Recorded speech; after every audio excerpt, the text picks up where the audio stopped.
Jadolo winjo. Oganda maluo gin oganda maluo. Oganda maluo ogin oganda mibuogo. Oganda maluo nyaka ng'e ni ka jomoko ibuogo Ondiek ok buogi.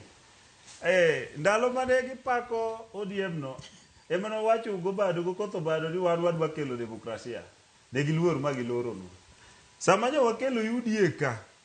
ni neno ka obogo gima gidhi gichako timo gauchiro gidhi nyaka mbita kodhi gi tablet gi Raila ni for the first time Raila dhi dio tablet for registration nikech Ondiek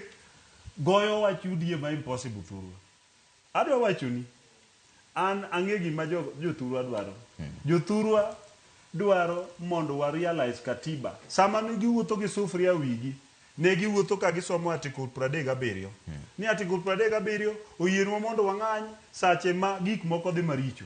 To sama giwacho mano to gidwa somo article 38 gaucho kichori 38 matin to wacho niya Kenya ka owinjo wabed gi vyama vingi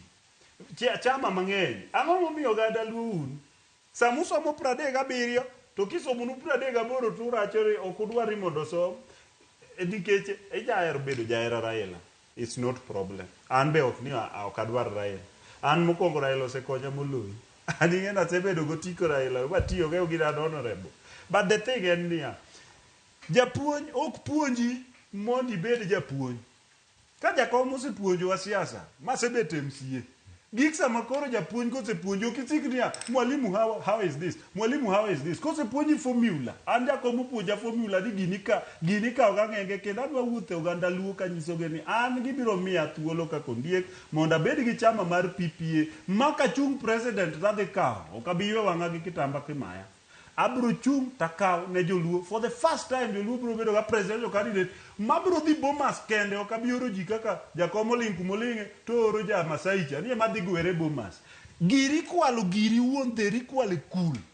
ti oro ng'ato ni madhi gwere kucho igo kucho ma ichelu ladam ne dama ole gin ang'o mane mono jakom an jaluo dina ber ni ane jakom seche ka joluo injauru dina dhi gwera kenda ma kengora ma dina kengora ma gigo onge ng'ama ne rando ka okan Ruto dino ok olad kacha Raila dino ok dwano lande simply because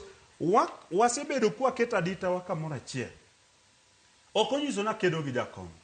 but the truth en ni ayawo piny joluo an ayawe gadieri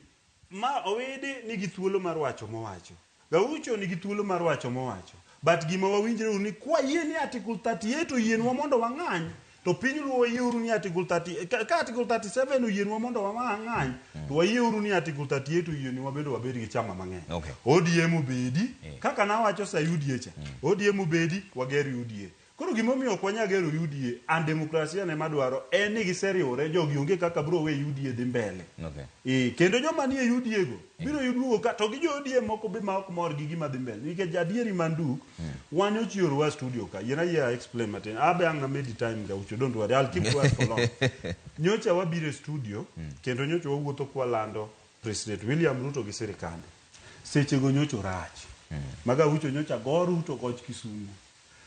ka gimosore gi Raila kawuono ber adwa koni ga ucho kendo adwa wacho ni joluo mondo ging'e for the record